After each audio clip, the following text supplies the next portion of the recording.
से लोग यहाँ मिलते हैं, खून से लोग यहाँ मिलते हैं। दिल की बातों को दिल समझता है ना?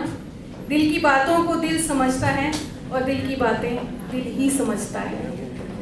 तो अगला सेशन हमारा बहुत सुंदर होने जा रहा है, rising from the ashes, doctor Sonika Sethi के साथ। सोनिका सेठी जी समय के अभाव में अपनी इंट्रोडक्शन देने से मना कर रही हैं।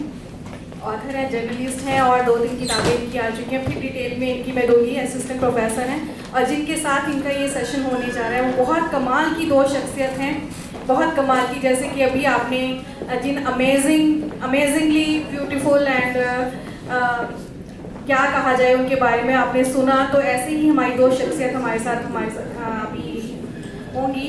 खुशवंत सिंह जी, आदरणीय खुशवंत सिंह जी, मैं इंट्रोडक्शन देना चाहूँगी। और नीलम कमल पुरी जी, मैं आपको मंच पर आमंत्रित करती हूँ।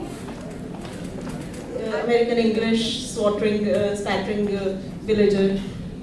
These characters, they really are alive in your novel.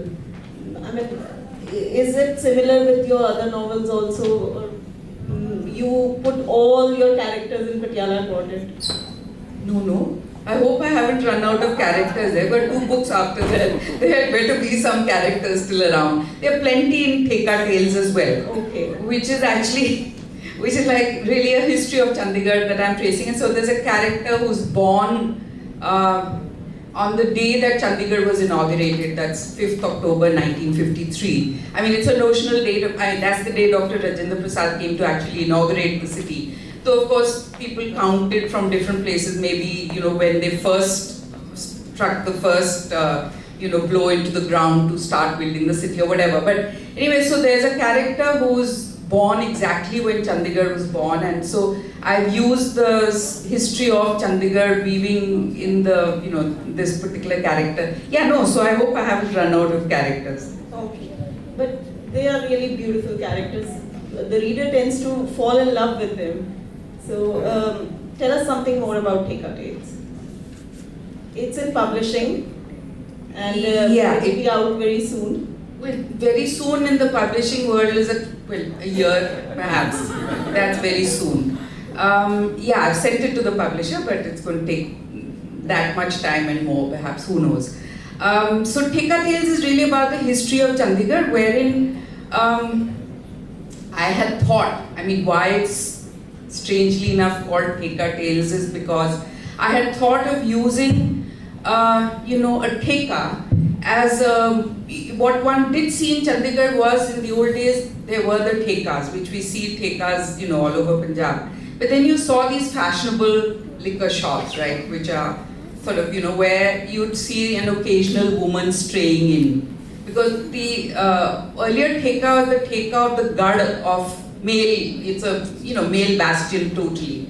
It's gradually these fashionable shops that came up, or trendy looking shops that came up. So you would have a few tentative women coming into the liquor shop.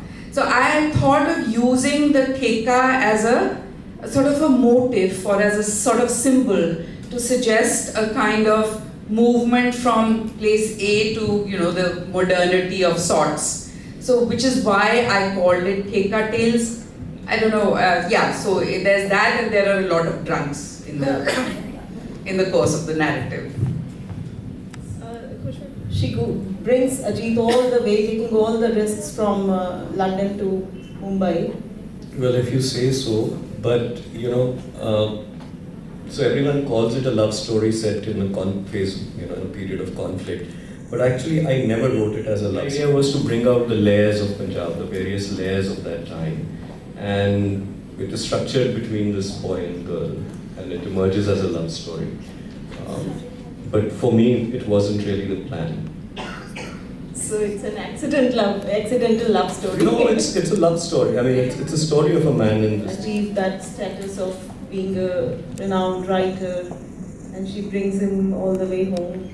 Otherwise, Ajit would have never returned. I guess as an author, you just create these scenes, and these settings. And once it's all assembled, it just emerges, whatever the reader wants to take from that. I think it's like that. It's like a film set, you keep creating, and then finally one story emerges. And there are some really heart-rending scenes about the shootings that militants did. Say, as both of you have mentioned, of the migrant labor, the innocent migrant labor who are sleeping unaware of what is going to come.